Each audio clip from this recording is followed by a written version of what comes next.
Lorsque vous travaillez pour un chèque de paye ou lorsque vous travaillez pour de l'argent, vous prendrez toujours des décisions basées sur l'espoir de pouvoir être payé un peu plus. Je crois que si vous passez votre vie à travailler sur vos faiblesses, eh bien, à la fin de votre vie, vous aurez beaucoup de fortes faiblesses.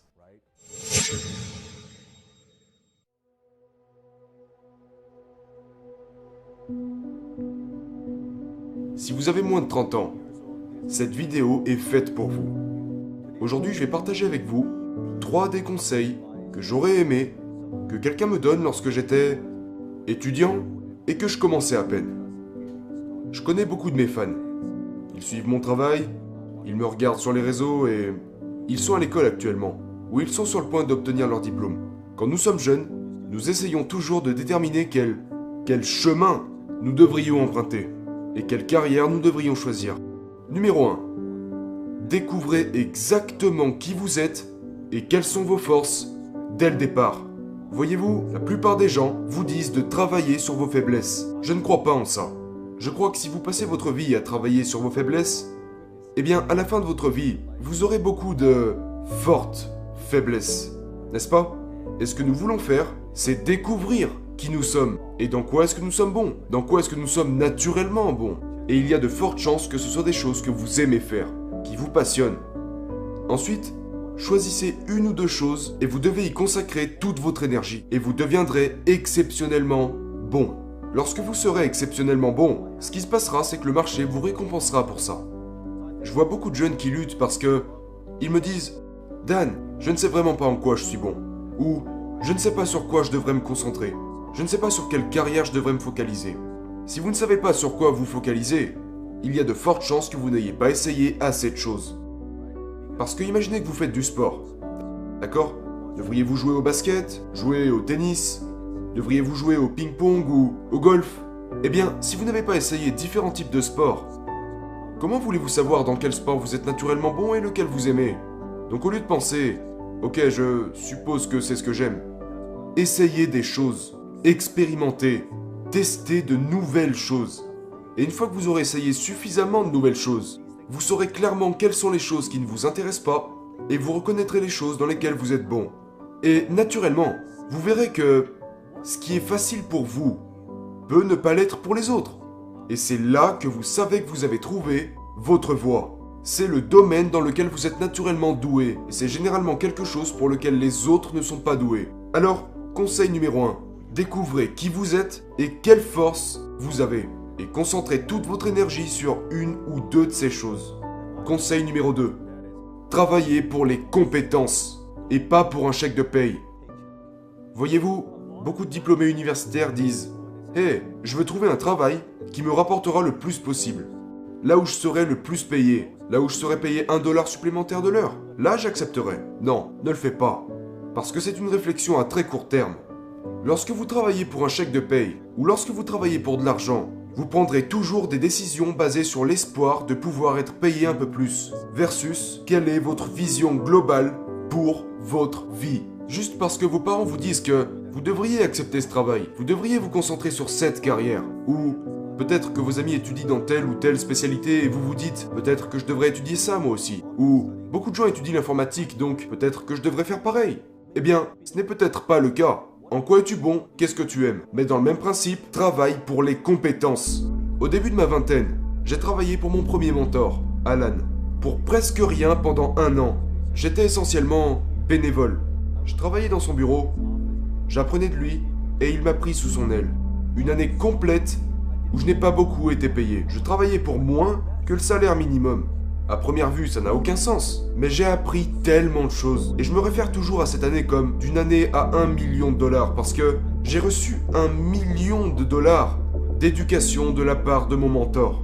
Donc je ne travaillais pas pour l'argent, ou pour un chèque de paye. Et si ça avait été le cas, j'aurais dit non. Parce que je travaillais pour le savoir. Je travaillais pour acquérir des compétences que je pourrais utiliser dans le futur. La plupart des gens qui ont des difficultés financières, ils veulent plus de revenus sans compétences. Vous n'avez pas de problème d'argent, vous avez des problèmes de compétences. Parce que le marché est toujours prêt à payer les personnes talentueuses et compétentes.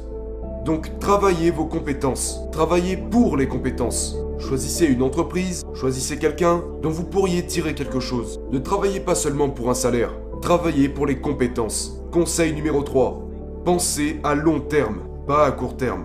Une des plus grosses erreurs que les jeunes font très régulièrement, que je vois parfois sur les réseaux, même parfois certains d'entre eux avec lesquels j'ai fait affaire, ils ont une mentalité à très court terme. Ils essaient de gagner rapidement de l'argent, ils essaient de devenir riches rapidement. Ils prennent beaucoup de décisions, et je peux le voir, c'est très naïf. Et la raison à cela est qu'ils ne pensent pas à long terme. Ils pensent à la fin du mois, ils pensent à ce trimestre, peut-être que certains d'entre eux pensent à cette année, mais ils ne pensent pas à très long terme. Quand je regarde ce que j'ai fait, les gens disent « Oh, tu as tellement réussi super tôt !» Je leur réponds « Ouais, sauf que ça s'est pas fait du jour au lendemain, ok ?» J'ai travaillé de très nombreuses années pour en arriver là où je suis aujourd'hui. J'ai payé le prix fort très tôt.